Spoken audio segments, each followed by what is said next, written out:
माँ आदिशक्ति वेद माता और परम पूज्य गुरुदेव के श्री चरणों में सशत वंदन करते हुए आइए सज्जनों, आज के ऑडियो पॉडकास्ट रोते हुए पहाड़ को शुरू करते हैं। गुरुदेव लिखते हैं कि आज रास्ते में रोते पहाड़ मिले। उनके पत्थर नरम थे, ऊपर किसी सोते का पानी रुका पड़ा था। पानी को निकलने के लिए जगह न मिली, नरम पत्थर उसे चूसने लगे। वह चूसा हुआ पानी जाता कहाँ? नीचे की ओर वह पहाड़ को गीला किए हुए था। जहां जगह थी वहां वह गीलापन धीरे धीरे इकट्ठा होकर बूंदों के रूप में टपक रहा था।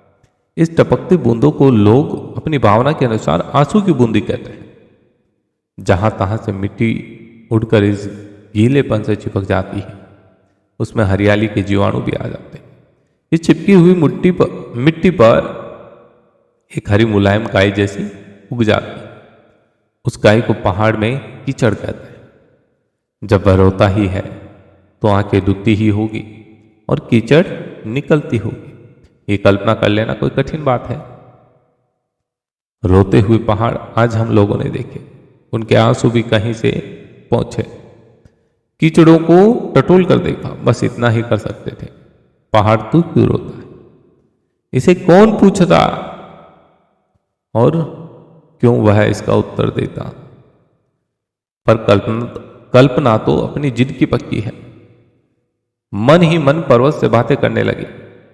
पर्वतराज, तुम इतने वंशी से लदे हो, भागदौड़ की कोई चिंता भी नहीं, बेटे बेटे आनंद के दिन गुजारते हो। तुम्हें किस बात की चिंता है? तुम्हें रुलाई क्यों आती? पत्थर का भाट चुप खड़ा। वह कल्पना पर्वत अपनी मनोव्यथा कहने ही लगा। बोला, मेरे दिल का दर्द तुम्हें क्या मालूम? मैं बड़ा हूं, ऊंचा हूं, वंशी से लदा हूं, निश्चिंत बैठा रहता हूं। देखने को मेरे पास सब कुछ है, पर निष्क्रिय निश्चेष्ट जीवन में भी क्या कोई जीवन है जिसमें गति नहीं, संघर्ष नहीं, आशा नहीं, स्फूर्ति नहीं, प्रयत्न नहीं, पुरुषार्थ नहीं? वह जीवित होते हुए भी मृतक के समान है। इस बात को समझो। सक्रियता में आनंद है। मौज की छानने और आराम करने में तो केवल काहिली की, मुर्दनी की नीरवता मात्र है। इसे अनजान लोग ही आराम और आनंद कह सकते हैं। इस सृष्टि के क्रीड़ांगन में जो जितना खेल लेता है, वह अपने को उतना तरोताजा और प्रफुल्लित अनुभव करता है। सृष्टि के सभी पुत्र प्रगति के पथ पर उल्लास भरे सैनिकों की तरह कदम कदम पर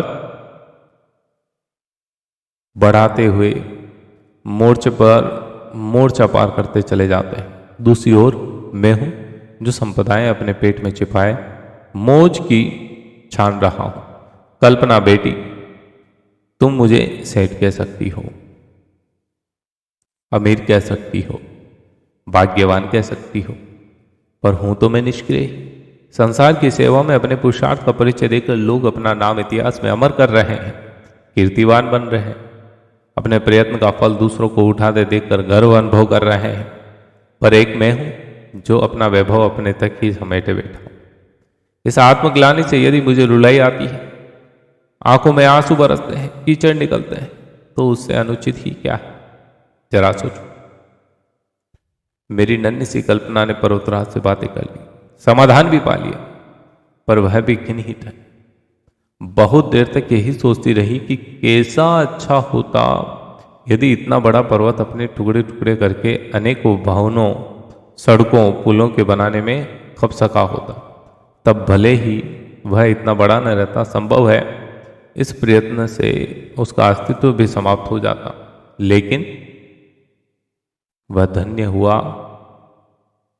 धन्य हो जाता। उसका जो बड़प्पन सार्थक हुआ होता।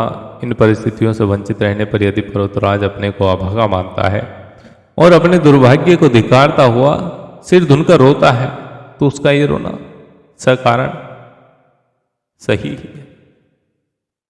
सज्जनों, अगले ऑडियो पॉडकास्ट में आप सुनेंगे लदी हुई बकरियां। आप सभी को प्रसंग कैसे लग रहे हैं, अपनी भाव संवेदनाएं नीचे कमेंट बॉक्स में अवश्य बताएं। जय श्री राम।